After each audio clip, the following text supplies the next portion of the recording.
So yun mga kapako, no, abang binabaybay ko itong daan sa may Vergara papuntang Talavera, nakita ko itong isang pamilya na nakamotor na nawalan ng gasolina.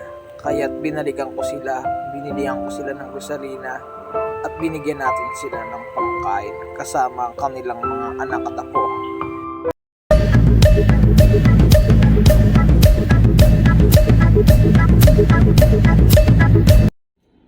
Yo mga kapako, no, may nakita tayo dito sa may Vergara. Nalagpasan ko, babalikan ko. Parang nawalan ng gasolina yung motor. Pamilya sila. Tara, balikan natin sila.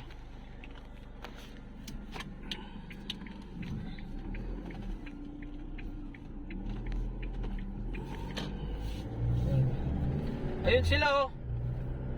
Babalikan natin. Nalagpasan ko sila, mabilis yung takbo ko. Kawawa naman. Mukhang nawala ng gasolina.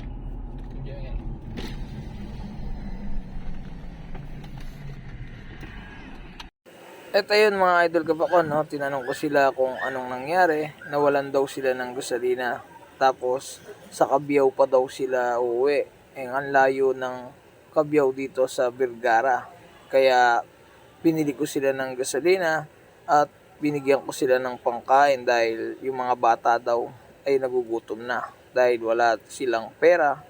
Kaya tinulungan natin sila mga idol kapakwan. Natatakot sumakay sa atin si ate. Natatakot sa atin pero bibili natin sila ng gasolina, kawawa.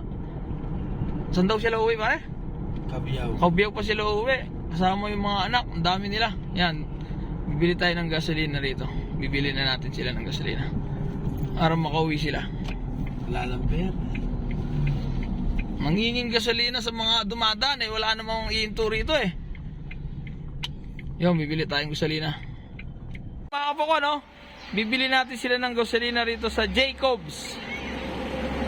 Nagpakuha lang ng bote si Kuya Erwin. Kuya Erwin. Ay, si Kuya Jerwin, sorry. Yan, nagpakuha siya ng bote para malagyan ng gasolina. Yo, salamat kay Kuya Jerwin.